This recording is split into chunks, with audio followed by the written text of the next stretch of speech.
We begin with that breaking news out of Sudan, where the military has arrested several civilian ministers. Mormi ummata haguyyoota lakkoofsiiftee lammiileen kaartuum bulchiisi waraanaan gogad lakkisuu mootummaa siviiliitiif akka baalli dabarsa gaafachaa turan waliigaluun hin dandeenye waraanaaf mootummaa siviilii Hamdookiif Al-Burhaanii Suudaaniif mootummaan wal dhabuu muummichi ministeera Hamdook dabalatee ministeerota dhuguguramuu Reuters balbaloomse intarneetiin cufamtee jirti loltooti hidhattee wiixat bari boruu arbaa manneen garee mootummaa cawumsa hedduu weeraruun kaadire baay'ee hidhaa guurtee jedhan. Prime Minister Abdullah Hamdok is reported to be under house arrest and several civilian leaders of the ruling Sovereign Council are detained. Bara 1999 British fi Egypt waliin taate fuudhuun bara 1956 koloonii jala bilis khabaat biyyattii Abu Umar al-Bashir Suudan waggoot muraasaan duuba waraa waliitiin rukutamuun namooti 100 lakkaa'aman nyaataman waraa waggootan 8 oliif biyya Abu Umar al-Bashir Suudaaniif biyyiriiki maachaarfa Suudaan kibba jidduu godhameen booda akkeen war faranjoota bara 2011 Suudaan kibba Khartoum irra fottoquun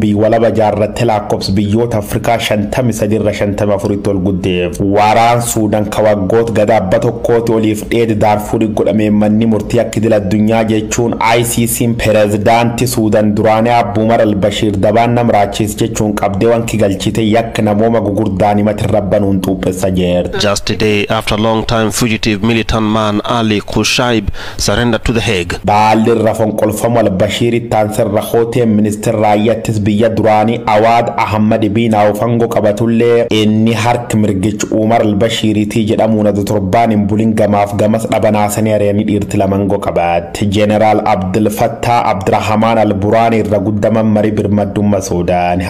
Abdallah Hamdook immoo muummichi ministeera ta'uu waggoota 3 darbaniif biyyatti halchaan bulchaa turan. Suudaan keessa duub torbaan achasaanan kan hiriirri mormii akka gaggeeffamaa ture yoo ta'u ji'ootaan durallee yaaliin fonqolchi mootummaa wal fakkaatu biyyatti keessatti ta'u hordofe qondaaltoti siyaasa biyyattii walimachaa turuun ni yaadatama. Amma immoo muummeen ministeera Suudaan Abdallah Hamdook dalkan humni milishaa Al-Burhaaniitiin mana isa keessatti uggurame bakka hin beekamnetti akka geeffama Al-Jazeeraan gabaase. Calling on people to take to the streets and resist what they say could be a military coup. Tension has been rising for weeks. Magaal guddayyo biyyattii Khartoum keessa tajaajila intarneetii sababa daanciteef odeeffannoo qulqulluu argachuun rakkisa taatullee gorsa muummichi ministeeraatiif dubbi himaman marii birmaddummaa biyyattii dabalatee hoggantootaaf ministeerota hedduun to'annoo jala jiru jedhan. Ministeera beeksisa Umza Balool itti gaafatamaa ministeerota dhimma kaabinee Khalid Yusuf miseensa hoggansummaa marii birmaddummaa Muhammad Al-Faqi